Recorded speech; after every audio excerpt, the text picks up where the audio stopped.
A 13-year-old girl paddled out into the ocean one morning. She came back with one arm. 30 days later, she paddled out again. Not because the fear was gone, but because something in her refused to let the ocean have the final word. How does a person do that? Not just survive, but return? Ancient wisdom has been sitting with this question for thousands of years. In the Bhagavad Gita, Krishna speaks to a warrior who has collapsed on the battlefield. Arjuna's bow has fallen from his hands. He is shaking. He tells Krishna he cannot go on. And Krishna does not say, "The pain isn't real."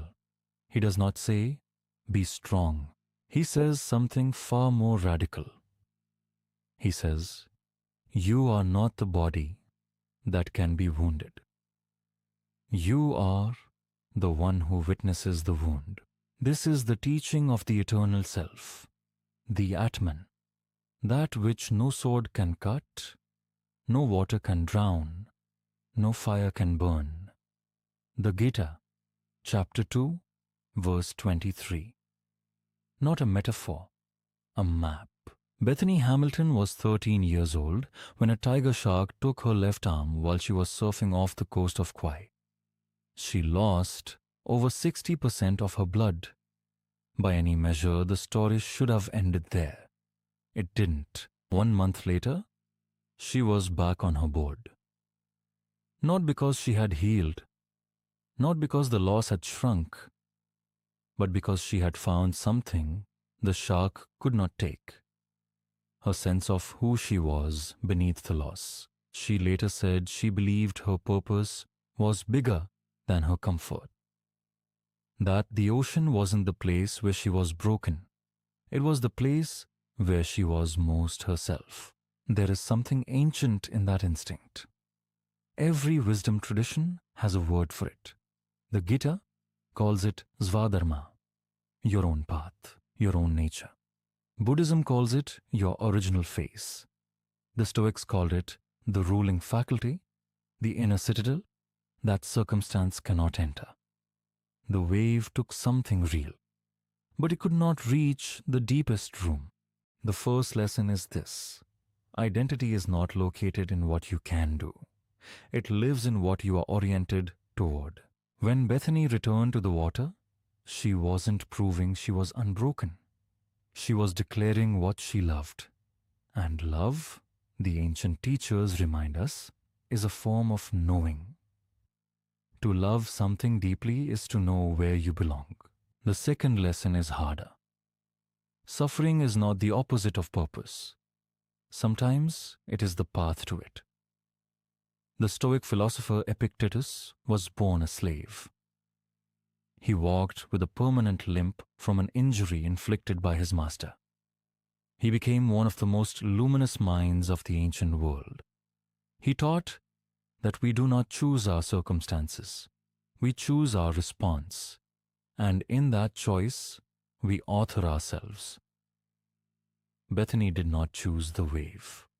She chose what came after it. The third lesson is the quietest one. The return matters more than the fall. Anyone can be knocked down. The question the universe keeps asking is, what do you do with the morning after? Here's a practice you can carry into this week. Think of one area of your life where loss has made you smaller, where you have quietly stopped showing up because something was taken from you. A relationship, a role, a version of yourself you thought you needed. Now ask this question slowly. What do I love that still remains? Not what you lost.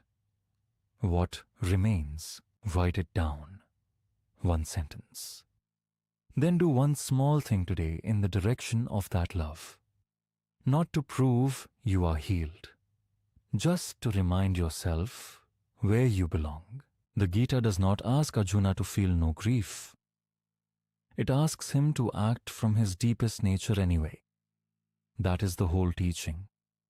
Grief and action held together. the bow lifted again.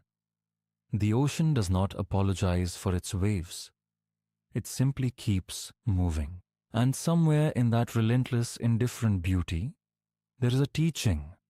Life will take things from you. Some of those things will be irreplaceable. And still, the water is there. The board is there. The morning is there. Bethany Hamilton paddled back out, not because she was fearless, but because she was faithful. Faithful to the self that existed before the wound and would exist long after it. You are not only what has happened to you. You are the one who decides what happens next. Subscribe to LifeVeda for daily wisdom that transforms your life.